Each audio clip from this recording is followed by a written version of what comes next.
ఆ అబ్బాయి పేరు రాము. ఆటలంటే అతనికి ఇష్టం. రాము తండ్రి ఊళ్ళో బాగా డబ్బున్న వ్యక్తి. పెద్ద ఇల్లు కూడా ఉంది. ఆ ఇంట్లో రాము చదువుకోవడానికి ఒక గది కూడా ఉంది. రాముకు బద్ధకం ఎక్కువ, చదువు అంటే శ్రద్ధ తక్కువ. గదిలో పుస్తకాలు చిందర వందరగా పడేస్తాడు. ఆ రోజు ఆలస్యంగా నిద్ర లేచాడు. బాబు రాము, చుట్టుపక్కల పిల్లలందరూ బడికి వెళ్ళిపోతున్నారు. నువ్వు కూడా తొందరగా తయారై బడికి వెళ్ళు. సరే అమ్మా.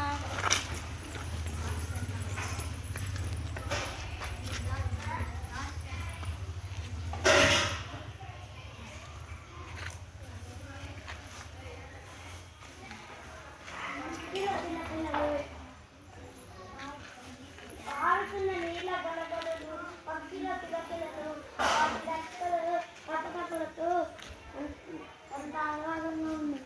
ఈ తోట బాగుంది. నేను ఈ తోటలోకి వెళ్ళి ఆడుకుంటాను.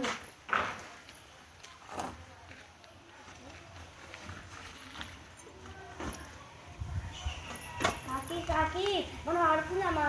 అయ్యో బాబు, రానున్నది వానాకాలం. అసలే నాకు గూడు లేదు.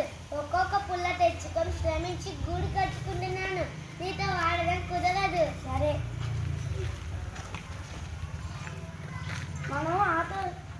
మనం ఆ తోటలోకి వెళ్దాం. తేంటిగా మనం ఆడుకుందామా? నాకు అంత తీరిక లేదు బాబు. పూల నుంచి తేనెను సేకరిస్తున్నాను. పూలు తొందరగా వాడిపోతాయి. నాకు చాలా చాలా పని ఉంది. సరే, ఆ తోట చాలా బాగుంది.